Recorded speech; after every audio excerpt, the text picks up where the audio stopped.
Hello everyone, welcome to my channel. आज की इस वीडियो में हम जानेंगे class 12th NCERT chapter number 4 के बारे में, जिसका शीर्षक है विचार, विश्वास और इमारतें। इस चैप्टर से रिलेटेड एक वीडियो मैं पहले डाल चुकी हूँ, जिसमें हमने स्टडी की है महावीर जैन के बारे में, और जिनका सिद्धांत रहा है कि लौकिक सुखों से भी आगे सुख है। और जैन परंपरा के अनुसार वो जैन धर्म के जैसे कि 24वें तीर्थंकर रह चुके हैं, 24वें शिक्षक। उससे पहले भी 23 शिक्षक हो चुके हैं, और जो शिक्षक हैं उनको जैन परंपरा में क्या कहा गया था? तीर्थंकर। इस बारे में ये डिस्कशन हमारी फर्स्ट पार्ट में हो चुका है। इस सेकंड पार्ट में हम ज़्यादातर स्टडी करेंगे बुद्ध और उसके बारे में। बुद्ध ने ज्ञान की खोज के लिए क्या किया, तो इस चैप्टर में हम वही डिस्कस करेंगे। आज की इस वीडियो में हम जानेंगे कि महात्मा बुद्ध ने कैसे सच्चे ज्ञान की प्राप्ति की है और किस तरह से वो सबसे प्रभावशाली शिक्षक कहलाई। ठीक है, तो जैसा कि मैंने अभी बताया कि सबसे प्रभावशाली जो शिक्षक हैं वो कौन रहे हैं? वो रहे हैं महात्मा बुद्ध। और उन्होंने अपने ज्ञान के प्रकाश से पूरे भारत को जगमगाया है, और इस तरह से उनके जो संदेश है वो कहाँ कहाँ फैले, उनके द्वारा जो सिखाई गई शिक्षाएं हैं वो कहाँ कहाँ तक फैली है, उनकी शिक्षाओं का प्रचार कहाँ तक हुआ है। तो ये मध्य एशिया, चीन, Korea, Japan, Sri Lanka, Myanmar, Thailand और इंडोनेशिया तक उनकी शिक्षाओं का जो प्रचार प्रसार हुआ है। तो ये बुद्ध की जो शिक्षाएं हैं इनके बारे में हम कैसे जानते हैं, इनकी जो रचना है उसका आधार क्या था? तो ये था बौद्ध ग्रंथ। ठीक है, बौद्ध ग्रंथों से हमें उनके बारे में, तो इतिहासकारों ने उनके बारे में जो भी जानकारी इकट्ठी की वो कहाँ से? बौद्ध ग्रंथों से, और जो लगभग कब लिखे गए हैं? महात्मा बुद्ध के जीवन काल के 100 वर्षों के बाद। ठीक है, तो ये सब हमें कहाँ से प्राप्त हुआ है उनके बारे में, उनके बाद जो भी बौद्ध ग्रंथ लिखे गए हैं उनसे। ठीक है, वैसे तो जो महात्मा बुद्ध हैं वो उन्होंने अपने टाइम पे कोई भी लिखित कार्य नहीं करवाया। सिर्फ वो जो शिक्षा दे रहे थे वो सारी की सारी कैसी थी? मौखिक रही है। ठीक है, तो अपने मौखिक जो विचार हैं वो लोगों के सामने प्रकट करते थे, और बाद में किसी तरह से भी उसके फॉलोअर्स ने, उनके अनुयायियों ने उन शिक्षाओं को कहानियों, किस्सों और ग्रंथों में डाला। ठीक है, तो इसमें संत चरित्र, किसी संत या धार्मिक नेता की जीवनी होती है। ठीक है, क्या होती है? संत चरित्र किसी धार्मिक नेता या संत की जीवनी, जो उसकी किस चीज़ का? उपलब्धियों का गुणगान करते हैं। किसका गुणगान करते हैं? उपलब्धियों का गुणगान करते हैं। ठीक है, तो ये संत चरित्र जैसे कि महात्मा बुद्ध हैं, तो उसी तरह से उनके चरित्र की जीवनी का गुणगान किया है बौद्ध ग्रंथों में। तो हम इसी स्टडी में आगे स्टडी करेंगे कि जो ये उपलब्धियां हैं वो कहाँ, जैसे कि संत चरित्र जैसी, या जैसे मैंने अभी भी जिक्र किया है कि उनकी शिक्षाओं को मौखिक या लिखित माध्यम से लोगों ने प्रकाशित किया है, लेकिन जो ये संत चरित्र है वो किसी पूरी तरह से सही नहीं मानी जाती, क्योंकि उसमें कुछ काल्पनिक पुट भी होता है। तो महत्वपूर्ण क्या होता है इसमें? हमें उस परंपरा के अनुयायियों के विश्वास के बारे में पता चल जाता है कि जो भी किसी संत के चरित्र के बारे में लिखते हैं, तो जो उसको मानने वाले फॉलोअर हैं वो किस तरह का विश्वास दिखाते हैं, इस बारे में हमें पता चल जाता है। तो इसी परंपरा के अनुसार जो महात्मा बुद्ध है, सिद्धार्थ, ठीक है, वो क्या था? शाक्य कबीले के सरदार के बेटे थे, और जीवन के यथार्थ से दूर महल की 4 दीवारियों में रखा गया है। ये आपको सभी को पता है, हमने 10th क्लास की एनसीईआरटी में भी पढ़ा है। और शाक्य के महात्मा बुद्ध के बारे में हर जगह, जैसे कि उनके प्रारंभिक जीवन कितना कष्टकर नहीं कह सकते हैं, बिल्कुल शांत, और इसमें जैसे मैंने बताया 4 दीवारियों में रखा गया। क्यों? क्योंकि जब ये पैदा हुए थे महात्मा बुद्ध, इनके बचपन का नाम जैसे कि सिद्धार्थ है। तो जब पैदा हुए तो इनके बारे में एक भविष्यवाणी हुई थी। वो ये भविष्यवाणी क्या कह रही थी? ये भविष्यवाणी ये कह रही थी कि भाई ये जो लड़का है ये आगे भविष्यवक्ता क्या बनेगा, एक साधु या सन्यासी बनेगा। भविष्यवक्ता ने इस तरह की भविष्यवाणी की थी। ठीक है, तो इसके जो पेरेंट्स हैं, इनके पिताजी, वो डर गए और इनको जो जीवन की सच्चाई है उनसे दूर सिर्फ राजमहल के अंदर ही रखा गया। ठीक है, लेकिन क्या हुआ, एक दिन भाग्यवश या सौभाग्य से कहाँ चले जाते हैं, शिकार पे जाते हैं। तो वहाँ पे इन्होंने 4 दृश्य दिखाई दिए हैं। 4 दृश्य में क्या दिखाई दिया है? पहले एक बूढ़ा दिखाई दिया है, फिर एक बीमार व्यक्ति, और फिर एक दिखाई दिया है एक लाश शमशान ले जाते हुए, और लास्ट में इनको दिखाई देता है एक साधु। ठीक है, जब ये शिकार पे थे अपने सारथी से पूछते कि ऐसा क्यों है, ये व्यक्ति इस तरह से इस सैया पे क्यों लौटा है, ये बूढ़ा क्यों है, बीमार क्यों है, तो उसके सारथी ने बताया कि ये सभी जीवन की सच्चाई है। ठीक है, तो यहीं से ही उनके जो सिद्धार्थ गौतम हैं उनके जीवन का दूसरा कहते हैं पल शुरू हो जाता है, या कहेंगे दूसरा फेज शुरू हो जाता है। यहाँ से वो सारी सांसारिक मोह माया छोड़ देते हैं और सिर्फ ज्ञान की खोज में शुरू हो जाती हैं। राजमहल को जैसे भव्य विशाल चीज़ों को छोड़ के सिर्फ ज्ञान के लिए निकल पड़ते हैं। तो सिद्धार्थ ने इस तरह से साधना के मार्ग अपनाए भाई, कि किस तरह से साधना करके वो ज्ञान प्राप्त कर सकते हैं। पहला उन्होंने क्या किया, शरीर को अत्यधिक कष्ट दिया। इस अत्यधिक कष्ट देने से क्या हुआ, वो शारीरिक कमजोर हो गए और फिर आगे और कोई काम करने में, ठीक है, सक्षम नहीं रहे। तो इन्होंने इस चीज़ को छोड़ दिया और फिर इनकी समझ में आया कि शारीरिक कष्ट देने से कोई ज्ञान की प्राप्ति नहीं होगी। फिर उन्होंने क्या किया, कई दिनों तक ध्यान के द्वारा ज्ञान प्राप्त किया। अब कई दिनों तक ये दिन कितने रहे होंगे, तो क्या आप जानते हो, बता सकते हो? अगर नहीं बता सकते तो चलो जान लेते हैं कि ये 7 दिनों तक, ठीक है, कितने दिनों तक, 7 दिनों तक लगभग एक ही जगह पर, और कहाँ बैठे थे, पीपल के पेड़ के नीचे।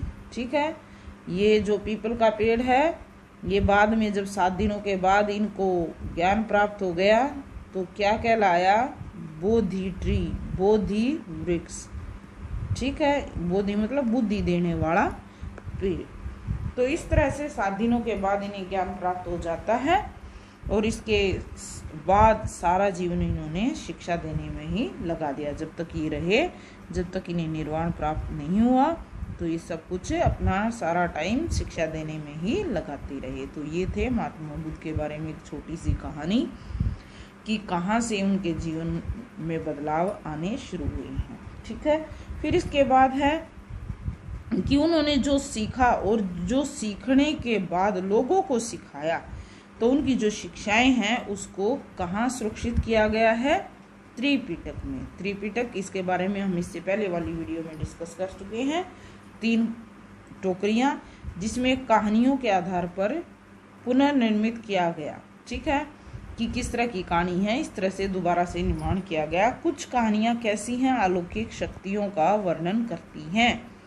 और दूसरा क्या है, कुछ बुद्ध ने लोगों को विवेक और तर्क के आधार, ठीक है, यहाँ तो सिर्फ क्या, पहली तरह की कहानियों में उन्होंने अलौकिक कहानी बनाई है कि किसी तरह से संसार के लोगों को सिखाया जा सके। फिर बाद में उन्होंने लोगों को विवेक, अपने ज्ञान और तर्क के माध्यम से समझाया।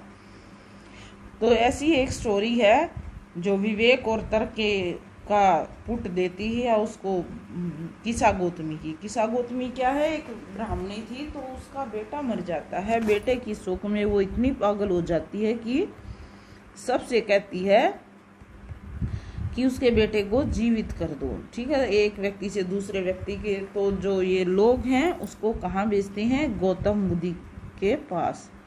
तो जो गौतम बुद्ध है उसे अपना क्या तर्क देकर समझाते हैं किसा गौतमी को कि जाओ तुम्हारा बेटा जीवित हो जाएगा, तुम किसी भी घर से मुट्ठी भर सरसों मांग लाओ। ठीक है, मुट्ठी भर सरसों, लेकिन वो सरसों कैसी होनी चाहिए? ऐसे घर से होनी चाहिए जिसके यहाँ कोई भी मौत ना हुई हो। तो इस तरह से वो अपने बेटे के गम में इतनी पागल हो जाती है, ये भूल जाती है कि जो मृत्यु है वो असंभव आई है।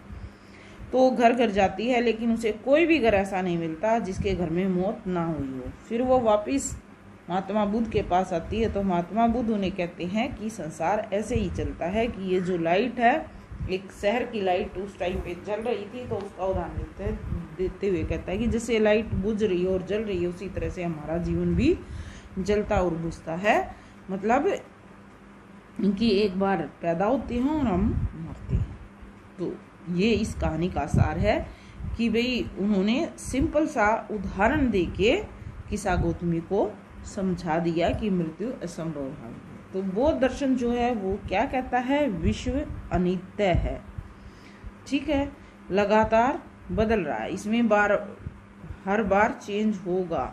ठीक है, आत्मा विहीन है, कोई आत्मा नहीं है कहीं भी। बाकी जो हमारे वैदिक दर्शन और ये किसकी आत्मा की प्रधानता, लेकिन जो गौतम बुद्ध है वो क्या कहते हैं? आत्मा विहीन है, कुछ भी यहाँ पे स्थायी नहीं, यानी कि सभी कुछ गतिशील है। ठीक है, तो ये कौन कह रहा है? ये कह रहे हैं महात्मा बुद्ध। फिर इसके आगे है मनुष्य को मुक्ति कैसे प्राप्त होगी? घोर तपस्या और विषय शक्ति के बीच मध्य मार्ग अपनाकर हम में मुक्ति मिलेगी। ठीक है, बुद्ध ने जन्म मरण के चक्र से मुक्ति बताई है। आत्म ज्ञान और निर्वाण प्राप्ति के लिए व्यक्ति केंद्रित हस्तक्षेप और सम्यक कर्म की कल्पना की है। बुद्ध की शिक्षाओं में क्या आया है कि अगर हम जन्म मरण के चक्र से मुक्ति पानी है तो हमें आत्मज्ञान, स्वयं ज्ञान प्राप्त करना है। इतना ज्ञान प्राप्त करना है कि निर्वाण के लिए व्यक्ति अपने आप में केंद्रित होकर उसके लिए प्रयास करे, सम्यक कर्म करे, अच्छे कर्म करे। और अंतिम निर्देश जो है वो क्या है? अपना खुद के लिए अपने आप ही रास्ता बनाओ। कहने का मतलब है ये किसी पर निर्भर नहीं रहो। ठीक है, किसी पर निर्भर मत रहो, यानी कि आत्मनिर्भर बनो। ठीक है, तो फिर इस तरह से इन्होंने अपने शिक्षाओं से पूरे संसार को जगमगाया। तो इनके फॉलोअर भी बने। तो बुद्ध के अनुयायी कौन कौन हुए इस बारे में हम बात कर लेते हैं। तो बुद्ध के अनुयायी हैं, बुद्ध के शिष्यों के दल ने जो शिष्य जहाँ रहते थे उसके लिए संघ की स्थापना की। ठीक है, और जो शिष्य हैं उनको क्या कहा गया? शर्मन कहा गया। और भोजन के लिए ये जो शिष्य हैं किस पे निर्भर रहे? उपासकों पर। जो बुद्ध के उपासक थे, बुद्ध को मानने वाले थे, तो उन उपासकों के पास भोजन के लिए ये जाते थे मांगने के लिए। और भोजन और दान पाने के लिए ये क्या रखते थे? कटोरा रखते थे। और क्या कहलाए? ये भिक्षु कहलाए। तो जो बुद्ध ने शिष्यों का एक दल बनाया था उसका नाम क्या रखा? संघ। तो इस संघ में पहले क्या था? मोस्टली ज्यादातर केवल पुरुष ही शामिल थे। ठीक है, ज्यादातर क्या थे? पुरुष। क्यों थे पुरुष? क्योंकि जो गौतम बुद्ध है वो स्त्रियों पे स्टार्टिंग में उन्होंने इतना सिखाने पे, या स्त्रियों को के पास इतना टाइम नहीं होता होगा कि वो भाई इस तरह के ज्ञान की प्राप्ति के लिए जाएं। तो इनका एक प्रिय शिष्य रहा है आनंद। उनके कहने पर, ठीक है, उन्होंने रिक्वेस्ट की है महात्मा बुद्ध से महिलाओं को भी अनुमति दे दी संघ में शामिल होने की। तो इसमें इस कड़ी में, इस श्रृंखला में पहली जो भिक्षुणी है, जो भोजन और दाना पानी के लिए जो भी है कटोरा रखते थे, तो वो क्या कहलाए? भिक्षु कहलाए। तो पहली भिक्षुणी इसमें कौन बनती है? बुद्ध की मौसी है, महाप्रजापति गौतमी। ये वही गौतमी है जिन्होंने बुद्ध का लालन पालन किया है। ठीक है, क्योंकि इनकी माता तो बहुत जल्दी ही इनको जन्म देते ही संसार से विदा हो गई, महामाया। और इनका पालन पोषण इनकी मौसी माँ प्रजापति गौतमी ने किया और यही पहली भिक्षुणी बनी, मतलब इनकी पहली शिष्या बनी। बाद में आने वाली जो उपदेशिकाएं, ठीक है, इनके बाद में जो आई उनको क्या कहा गया, उपदेशिकाएं। फिर थेरी कहलाई।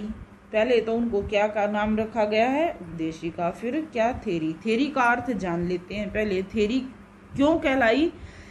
थेरी का अर्थ ये है कि जिन भिक्षुणियों ने ज्ञान प्राप्त कर लिया, जिन भिक्षुणियों ने ज्ञान प्राप्त कर लिया, सॉरी ज्ञान नहीं, निर्वाण प्राप्त किया। निर्वाण का मतलब है कि इच्छा मृत्यु, ठीक है, अपनी मर्जी से जिन्होंने मौत प्राप्त की तो उन्हें बाद में क्या कहा गया, थेरी। अब इनके अनुयायी कौन कौन, जैसे इनकी पहली शिष्या बनी इनकी मौसी, और फिर बाद में जो बनी उनको उपदेशिकाएं और बाद में थेरी कहलाई। तो इसी तरह से कुछ अनुयायी फॉलोअर बहुत ज़्यादा थे, तो इनमें राजा भी बने, धनवान लोग भी इनके अनुयायी बने हैं, गृहपति, दास, शिल्पी और कर्मकार जो भी है, सभी समुदाय के जो लोग हैं वो इनके सदस्य अनुयायी बने। फिर संघ की संचालन पत्ति, ये जो संघ था इनके शिष्यों का, तो इसकी पत्ति कैसी थी, तो इसको जैसे गणों और संघों में क्या होती थी, शासन व्यवस्था थी, या जिस तरह से शासन चलता था तो उसी तरह से इन्होंने इनका जो संचालन पत्ति है वो भी इसी तरह से चलाई। थेरी गाथा क्या है, बहुत जो ग्रंथ है सुख पिटक का हिस्सा, ठीक है। जो थेरी गाथा वो क्या है, सुख पिटक, जैसे इनके जो ग्रंथ है विनय पिटक, सुख पिटक और अभिधम पिटक, तो उसका हिस्सा क्या है, थेरी गाथा। और इसमें क्या है, पुन्ना जो दासी है उसका ब्राह्मण से वार्तालाप है। ये वार्तालाप, चलो इस बारे में थोड़ी सी बातें कर लें कि ये पुन्ना दासी क्या थी। ये पानी लेने के लिए जाती है, ठीक है, पानी लेने के लिए, और मौसम कैसा था, ठंडा। ठंडे का मतलब है भाई सर्दी का मौसम था, ठीक है। तो सर्दी का मौसम था, तो ये क्या बताती है कि इसकी तो मजबूरी है पानी लाना इतनी ठंड में, कि हे ब्राह्मण आप क्यों ऐसा दुखी हो रहे हो, इस इतनी ठंड में क्यों नहा रहे हो नदी में। तो ये समझाता है ब्राह्मण कि भाई इससे मैं संसार के पाप कर्मों से मुक्ति मिलेगी और मैं लोगों का उद्धार करूंगा कि नहाने से, इस ठंडे पानी में नहाने से आप मेरी, ये इसको इसी तरह समझाती कि भी मेरी तो मजबूरी है, कम से कम आप तो ऐसा मत करो, बचो इस सर्दी से, ठीक है, इससे कोई मुक्ति या कोई भी उद्धार नहीं होगा। अब जो भिक्षु और भिक्षुणी रहते थे संघ में, उनके लिए नियम बनाए गए थे, तो वो कौन से ग्रंथ में संग्रहित किए गए हैं, विनय पिटक में। अब क्या क्या नियम थे, जैसे जब भिक्षु कंबल बनाएगा तो उसका प्रयोग कम से कम 6 वर्षों तक वो करेगा, उससे पहले वो उसको नहीं चेंज कर सकता। मीन्स ये एक शर्त थी, अनिवार्य या बाध्यता थी। जब कोई भी भिक्षु किसी के घर जाकर 2 या 3 कटोरे से ज्यादा भोजन लेगा तो उसे अपना भोजन अन्य भिक्षुओं के साथ बांटना होगा। ये उसका जो अन्य भिक्षुओं के साथ बांटना था, अपराध को माफ करने के लिए होता था। तो बौद्ध धर्म में इसी तरह से भाई ये थे भिक्षु और भिक्षुणियों के लिए नियम। अब स्तूप बनाए गए हैं। स्तूप क्या होते थे, शवदाह के बाद शरीर का कुछ अवशेष टीलों के रूप में सुरक्षित रखे गए, ठीक है। ये टीले ही चैत्य कहलाए। किसके अवशेष हैं ये, गौतम बुद्ध के, ठीक है, या उनके जो भी अनुयायी रहे हैं गौतम बुद्ध और उसके अनुयायियों के, ठीक है, या उसके शिष्य जो शिक्षाओं का जो भी है फॉलोवर। तो बौद्ध धर्म में जिनको, और यही टीले क्या कहलाए, जैसा कि जो सांची का स्तूप है वो विश्व प्रसिद्ध है। इसमें इस पिक्चर में दिखाया भी गया है इसका मेन गेट, ठीक है। इसके बारे में हम जो इससे संबंधित डिटेल है वो फर्स्ट वीडियो में कर चुके हैं। तो इनका जो जन्म स्थान है, पहले हम इनके बारे में बात कर लेते हैं। जन्म हुआ है लुम्बिनी में, ज्ञान इनको बोध गया में, उपदेश इन्होंने सारनाथ में और निर्वाण प्राप्ति हुई है कुशीनगर में।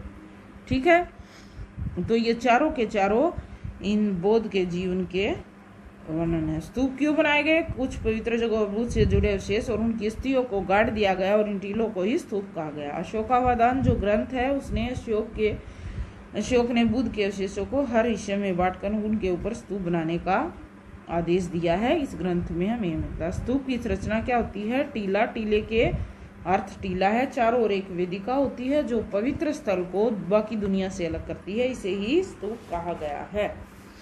सांची और बृहद के स्तूप बिना अनुकरण के हैं, बिना सजाए हुए हैं। उपासक जो हैं वो पूर्वी तोरण द्वार से ही प्रवेश कर टीले के बाई तरफ रखते हुए दक्षिणावर्त परिक्रमा करते थे इनके पुजारी। ठीक है, खोज कब की गई है? 1796 में एक स्थानीय राजा को अमरावती के स्तूप के अवशेष मिले हैं। 1854 ईस्वी में गुंटूर आंध्र प्रदेश में के कमीशन ने अमरावती की यात्रा की है और कुछ पत्र जो है कलकत्ता में भी इस स्तूपों से संबंधित पाए गए हैं। तो इस वीडियो में महात्मा बुद्ध और स्तूपों से संबंधित जितनी सारी जानकारी थी इस लेसन से रिलेटेड कंप्लीट हो चुकी है। रिमेनिंग जो पार्ट है इस लेसन का वो हम नेक्स्ट वीडियो में करेंगे। So if you like video please like and